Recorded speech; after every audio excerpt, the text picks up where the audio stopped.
Is all the hype around the 2025 Giants real? Brandon London, alongside longtime New York Post sports columnist Steve Serby. Serby, we haven't seen the expectations put on this franchise and this team in that locker room in quite some time. You've got an article out on the Post.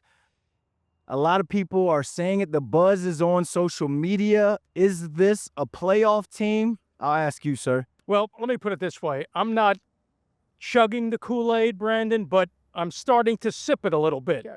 I think there's a legitimate buzz and hype around this team. They've got leadership in every room now. Joe Schoen has brought in experienced veterans, starting with Russell Wilson, who is here to hold the fort until Jackson Dart is ready.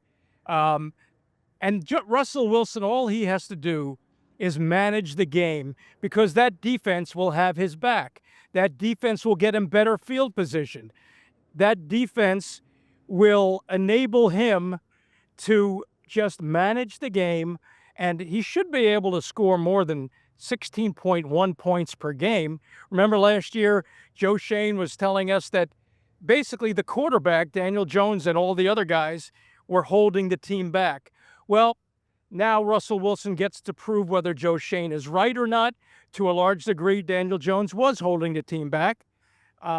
But 16.1, you're not going to win in many games scoring 16.1. Russell Wilson can score 20 points, I believe, as long as he manages the game and lets the defense do most of the dirty work. And that pass rush, Brandon, you know, we've seen what Abdul Carter can mean, and there is a path to the playoffs for the Giants, and I wrote about it in the New York Post, and you'll be the first one to read it. Thank you, sir. I feel very kind that I get to be the first set of eyes on that. But I'm talking to you now, and the fact that you broke it down to the 10th, 16.1 sounds like you're being generous to last season's offense and what we've seen before in the offense. So you talk about the leadership that's there. That's an intangible. You talk about the roster construction of this team that Joe Schoen and Brian Dable has been able to put together. But a lot of people worry about the strength of schedule.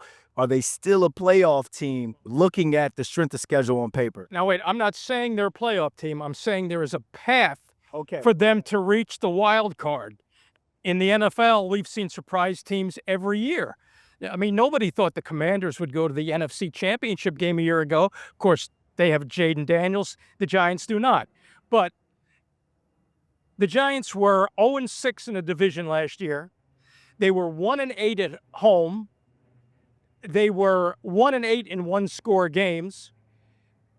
You would think Russell Wilson can win a couple of those games, and or Jackson Dart whenever Jackson Dart is ready. Now, a big key is Andrew Thomas. Andrew Thomas has to be the anchor of an offensive line that's deeper and has some continuity from a year ago. And Graham Gano is healthy this year. That will help with all these games decided by 7 points or less in the NFL.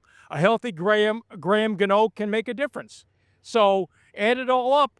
And, one more thing. I didn't harp enough on the pass rush. How about Abdul Carter, who spied on quarterbacks in college? How about Abdul Carter spying on Jaden Daniels on Sunday? So you're sipping the Kool-Aid. I like to call that taking a shot of the Kool-Aid. What do you need to see from the Giants in the beginning of the season for you to take keg stands of the Kool-Aid? Well, I think they can steal this game Sunday. That's where it starts. The Giants have been, the last 2 years, they've been outscored like 1,000-6 in the first 2 games. So Dable is conscious of that. So get off to a fast start, upset the Commanders, then ride a wave of momentum into Dallas, and Micah Parsons will not be greeting the Giants at the airport when they fly into town. So week 2, either way, is a winnable game.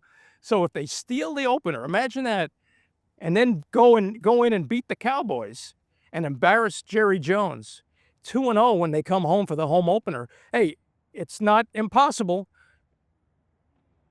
Not impossible at all. Serby, I can't wait till we're doing keg stands of the Kool-Aid, man. It won't be Kool-Aid. All right.